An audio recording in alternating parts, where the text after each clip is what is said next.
I have been a supporter of Israel since I was very young.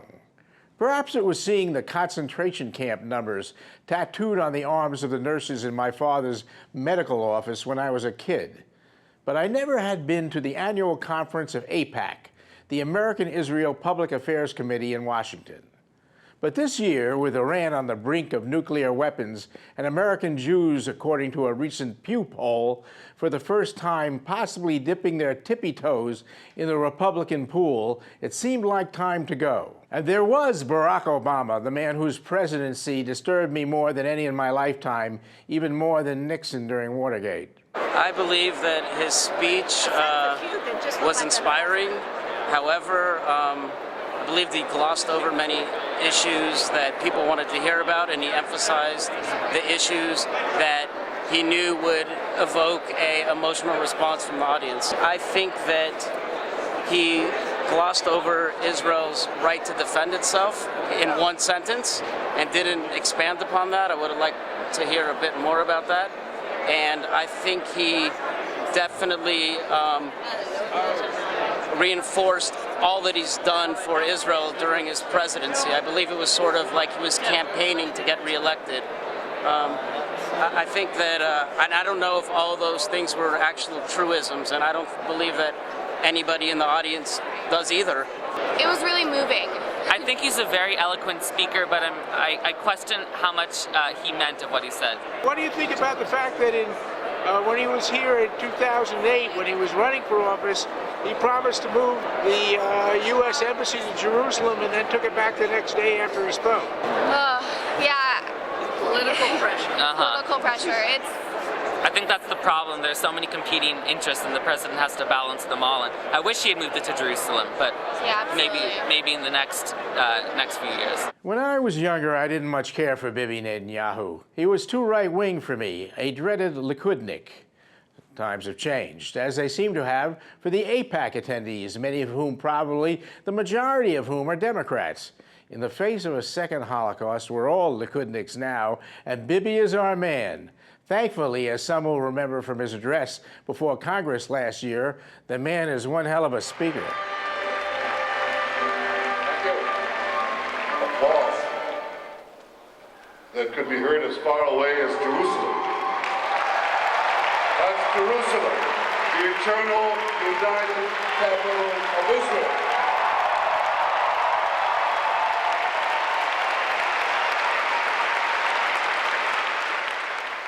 Well, I'm not going to talk to you about what Israel will do or will not do. I never talk about that.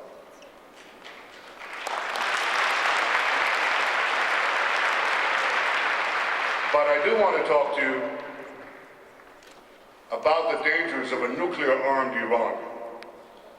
I want to explain why Iran must never be allowed to develop nuclear weapons. And now, what about last night? Did you see the speakers last night? Yeah, How Mr. were you? Netanyahu, I was blown away. Blown away by Netanyahu. Would you vote for him for U.S. president? I'd vote him for anything at this point. That man is the most amazing politician I've ever seen, and just human being. So what really went on at AIPAC? I asked Scott Jacobs and PJM's resident historian Ron Radosh to explain. It seems as if AIPAC President Lee Rosenberg is trying to use his position to deliver Jewish support for Barack Hussein Obama. When it's most fragile. Well, exactly when and it's most inappropriate. If the AIPAC members or AIPAC delegates are really interested in preserving Israel's safety and the security of American Jewry. It seems that going after Obama, who has shown his disrespect for Jewish institutions and Zionism and the Jewish homeland, it seems antithetical to Jewish interests for Jews to be supplicating President Obama, and that's what they did last year. This year they set Obama as the first speaker to set the tone, and through his speech to try and establish a new reality, not based in Obama's 3 years of setting Israel up. And you were sitting here when Obama spoke, were you? I was sitting here. Yeah. I'm reporting from the show. Okay, so what was your evaluation of how the audience received him? The audience, I feel like they're being forced to like him. The bulk of AIPAC is very close to the leadership of the Democratic Party, and today, of course, very close to the White House. So by and large, I think AIPAC, without pretending to do so, leans very heavily towards endorsement and support of whatever Democrat happens to be president of the United States. The old propaganda of the left, when Bush was president, that AIPAC is supporting Likud and the far right wing is totally false.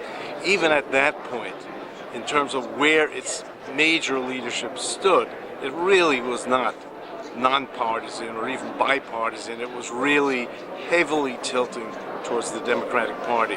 So what do you think about the fact that the Pew poll recently showed for the first time a little leakage toward the Republicans on the part of voters? I think educated, intelligent Jews, seeing what this administration has done in the past 3 years, many of them, wedded as they are to the Democratic Party, have begun to shift very minuscule amount towards the Republican. As you said in today's column, you're afraid if you pull the lever Republican in an election, God will strike you down. Or at least your departed grandparents will condemn you from heaven. By the way, my co-religionist ran a pretty cool event. I'm normally not much for conferences. I'd rather usually read a book or an article on PJ Media. But the breakout sessions at AIPAC were quite interesting. I remember one especially in which the Italian scholar Emanuele Ottolenghi explained the ins and outs of the totalitarian politics of the Iranian regime. I might even be back next year for another AIPAC. Hopefully Netanyahu will be there with a new American president.